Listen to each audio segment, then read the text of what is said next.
ជំរាបសួរពុកម៉ែបងប្អូនទាំងគ្នាចាវីដេអូនេះថតចេញពីកាមេរ៉ា Ford Territory ឆ្នាំ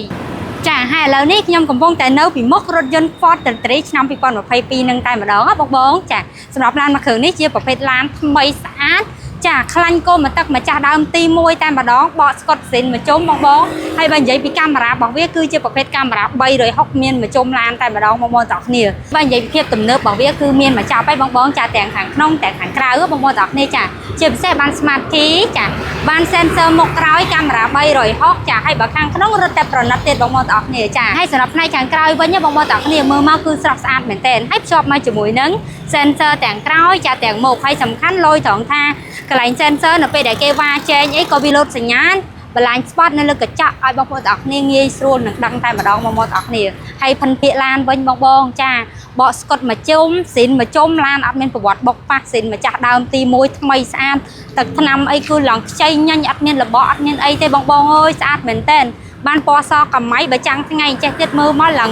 ភ្លឺផ្លេកស្អាតមែនតើតែម្ដងបងទាំងគ្នាចាហើយសម្រាប់ផ្នែកគូតក្រោយចាគាត់តែប៉ះចុចបន្តិចគឺបើគូតអូតូតែម្ដងនិយាយទៅគឺពីភាពទំនើបទាំងមុខទាំងក្រោយក៏អីផ្នែកខាងក្រោយក៏សិតតែថ្មីខ្ចីស្អាតពុកស្បែករបស់វាឡងរលើបរលោងតែម្ដងហើយសម្រាប់ដបូលរបស់វាវិញចាបានដបូលបើកធំទលាយឆ្លាស់ស្អាតមែនតើបងអើយនិយាយពីថាខាងក្នុងមកបើកញ្ចក់ចាំមើលមេឃមើលផ្កាយអីក៏បានដែរបងចាហើយបើនិយាយពីសាច់ដៃខ្ចៅខ្ចង់កលុកកលៀតមិនបាច់និយាយទេបង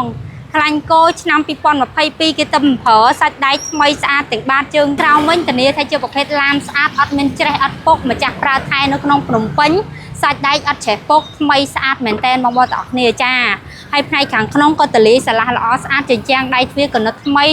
សាច់ដែកខ្ចៅខ្ចង់កលុកកលៀតតាគៀកភ្នែកកញ្ចៅអីនៅសំណុំទាំងអស់តែម្ដងបងប្អូនចានិយាយទៅបងប្អូនឡានផែនឡានប៉ុណ្ណេះបាច់និយាយច្រើនទេបងប្អូនទាំងគ្នាមើលតែក្នុងវីដេអូប៉ុណ្ណឹងដឹងហើយតើវាថ្មីខ្ចីស្អាតប៉ុណ្ណាបងប្អូនមើលអាធ្នេ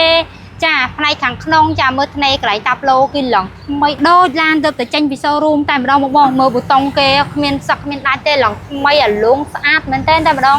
ចាប្រភេទអេក្រង់ធំកាមេរ៉ា360ហើយចាមើលសាច់ចកលុកកលៀតចាផ្នែកធ្នឹមនេះអីឡើងអាលងថ្មីស្អាតចាចិញ្ចាំងដៃទ្វារទាំង4ទ្វារប្រើថែអត់មានសឹកទេបងអើយចានិយាយពីថាស្បែកថ្មីអាលងស្អាតទាំងអស់មិននៅអញ្ចឹងដដែលហ្មងបងចាអញ្ចឹងបងប្អូនទាំងគ្នាដែលគាត់ចង់បានឡានទំនើបថ្មីស្អាតហើយតម្លៃសមរម្យបងប្អូនទាំងគ្នាអាចចេញមកមើលផ្ទាល់បាននៅទីតាំងឃ្លាំងលក់រថយន្តការព្រីងរបស់យើងមានរហូតដល់2គ្រឿងណាបងសម្រាប់ Ford Territory មួយគ្រឿងនេះឆ្នាំ2022និងមានមួយគ្រឿងទៀតឆ្នាំ2021បងប្អូនទាំងគ្នាដែលគាត់ចង់ដឹងព័ត៌មានលម្អិតអាចសួរព័ត៌មានបានណាអរគុណច្រើនជម្រាបលា